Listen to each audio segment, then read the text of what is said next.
Hello दोस्तों, आज हम सुनेंगे बचपन की यादें। एक शहर की एक गली में एक पुराना मकान था। उसमें एक बूढ़ा व्यक्ति रहता था। उसका ना कोई रिश्तेदार था और ना ही कोई दोस्त। वह हमेशा अकेला रहता था। इस पुराने मकान के ठीक सामने एक छोटा सा घर था। उस घर में एक छोटा बच्चा रोहित अपने माता पिता के साथ रहता था। बूढ़े व्यक्ति को बच्चे बहुत अच्छे लगते थे। वह जब भी बच्चे को देखता था, हाथ हिलाता।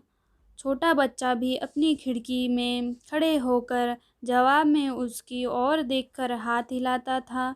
धीरे धीरे दोनों की दोस्ती हो गई। रोहित बूढ़े व्यक्ति को दादाजी कहकर बुलाने लगा। दादाजी अक्सर रोहित के लिए बिस्किट लाते थे। कभी कभी वे उसके पसंद की चॉकलेट लाकर भी उसे देते थे। एक दिन रोहित ने भी उन्हें अपना एक खिलौना दिया, अपना टीन का सिपाही यानी टीन। दादाजी ने कहा कि वे इसे बहुत संभाल कर रखेंगे।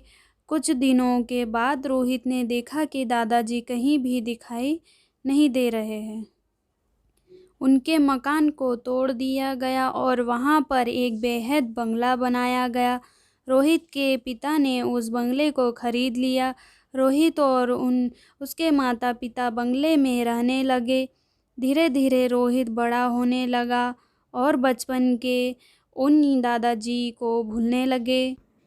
जब वह बड़ा हुआ और उसकी शादी हो गई, तब उसकी पत्नी भी वहाँ रहने आई।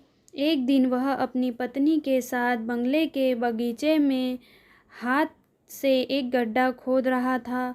वह एक बीज बोना चाहता था, तभी उसकी उंगली में कुछ चुभा। उसने खोदकर देखा तो यह उसका अपना टीन सोल्जर था, जो उसने दादाजी को दिया था। उसकी तलवार की नोक रोहित की उंगली में चुभ गई थी।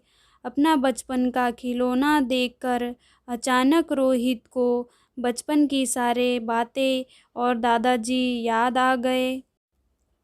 उसे याद आया कि दादाजी ने कहा था, यह खिलौना मैं बहुत संभाल कर रखूंगा। रोहित ने अपनी पत्नी को बचपन की वह सारी बातें सुनाई। सुनते सुनते उसकी आंखें भर आई। वह टीन सोल्जर रोहित ने अपने घर में सजा दिया। उसका यह पुराना खिलौना हमेशा उसे बचपन की मीठी यादें में ले जाता था। साथ ही उसे दादाजी भी याद आ जाते थे।